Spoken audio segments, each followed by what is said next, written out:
Harga sejumlah kebutuhan pokok di Kabupaten Aceh Selatan masih tergolong aman dan stabil. Ya, meskipun terdapat beberapa bahan pokok yang mengalami kenaikan, namun tidak berdampak signifikan.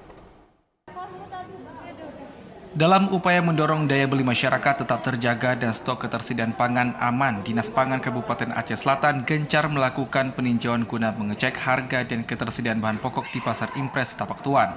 Pemantauan ini dilakukan guna memastikan harga tetap stabil dan ketersediaan pangan di Aceh Selatan masih aman. Hal ini dilakukan sebagai bentuk antisipasi El Nino serta mencegah tren penurunan inflasi daerah.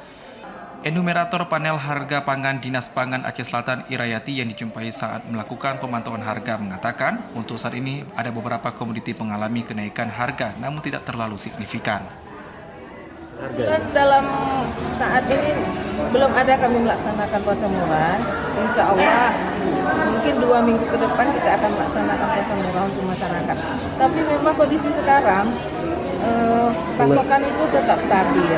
Maka harga pun akan cenderung untuk tetap stabil. Permintaan pun saya rasa agak kurang sekarang masyarakat. Dari pantauan harga kebutuhan pokok masih aman seperti harga cabai merah dari hasil pantauan mengalami penurunan harga dari Rp35.000 per kilo, kini turun menjadi Rp22.000 per kilogramnya. Sedangkan untuk harga cabai rawit masih bertahan di harga Rp40.000 per kilogramnya. Sedangkan untuk harga bawang merah bervariasi tergantung kualitasnya. Bawang merah mulai dari harga Rp28.000 per kilo hingga Rp35.000 per kilogram. Sedangkan untuk tomat masih bertahan di harga Rp8.000 hingga Rp9.000 tergantung kualitasnya. Sedangkan untuk bawang putih masih bertahan di harga Rp40.000 per kilogramnya.